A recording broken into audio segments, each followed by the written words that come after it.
¡Chica!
Estoy crucificado con Cristo y ya no vivo yo, sino que es Cristo quien vive en mí, el Hijo de Dios que me amó y se entregó por mí.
Alegremos nuestros corazones, dancemos con alegría, que la dicha embargue nuestra vida.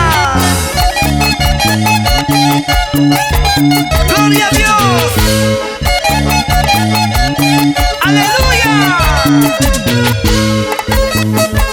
Francisco Guamán y Epifania Quispe, sus hijos Serapio, Berta, Joaquín, Gavina.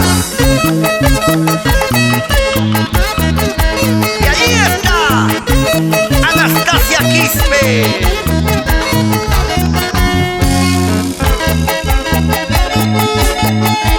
¡Esa guitarrita!